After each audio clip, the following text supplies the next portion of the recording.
Hello guys, good morning. So yan, nandito kami ngayon sa City Hall. Ngayon lang namin nalaman na wala palang office pag Friday. So yan, walang mga sasakyan. Sayang yung aming pamasahe. So yan, dito mamasyal na lang muna ako.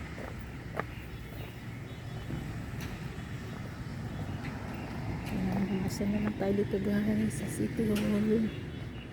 Ito yung old City Hall. Sa kabila yung sa baba yung bago. Dito tayo. Merong mag-asawa na makasyal doon.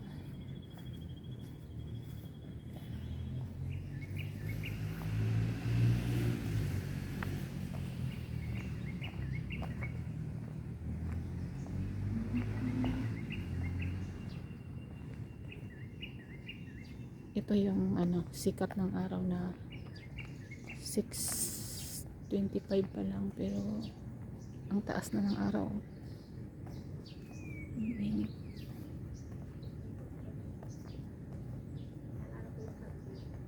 Akala ko mag-asawa yung doon. Pareho pala babae. So yan, dito tayo. So yan o. Sarado. Walang office. Tayo guys sa City Hall. Dito maganda mag-walking kapag umaga.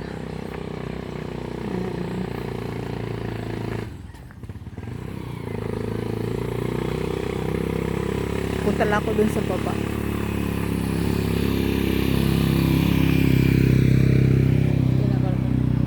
Uy, lalim pala nito. Bangin. Kasi itong lugar na ito guys ay matataas, bundok-bundok. Dati. Pero ang ganda ng lugar. Hindi siya bahain. Yung dati kasi sa bayan naman patag. Kaya ang tubig doon pag tag-ulan nagbabaha. Pero dito ay mataas ang lugar, kaya yan ang ganda oh. Diyan malalim.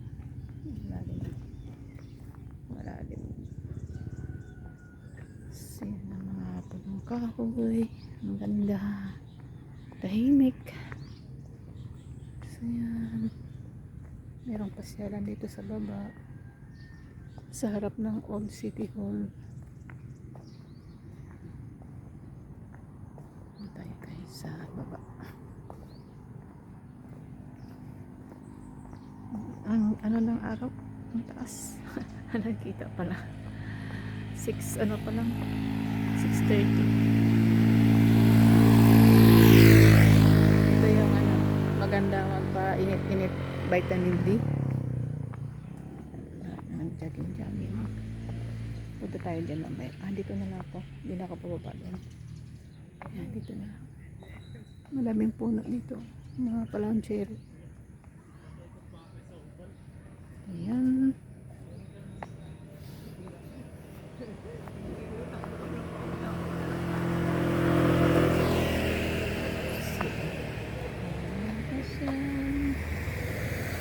Ang daming drum.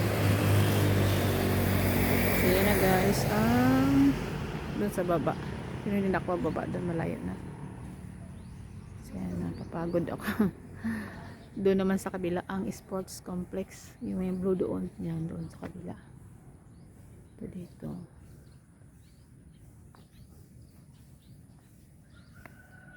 Ayan. Ang tahimik ng lugar guys dito sa amin, sa Palawan. Thank you Lord sa napakagandang lugar at tahimik na aming bayan. Dito pahinga, palipas ng oras.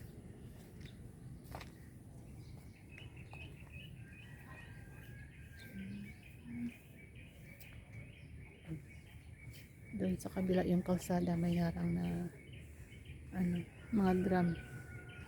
Kasi doon pwede siguro mag-shortcut papuntang sports complex.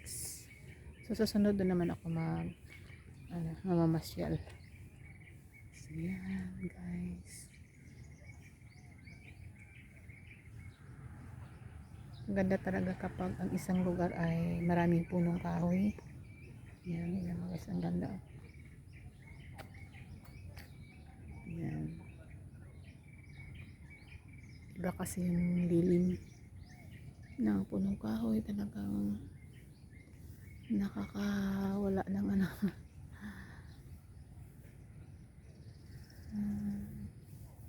Magtayo dito.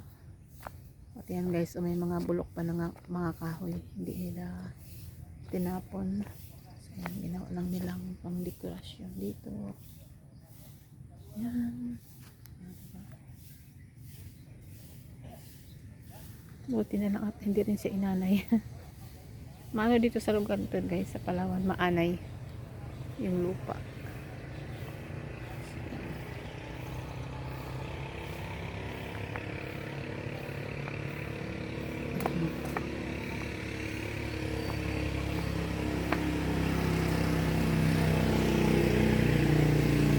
Ito na lang guys.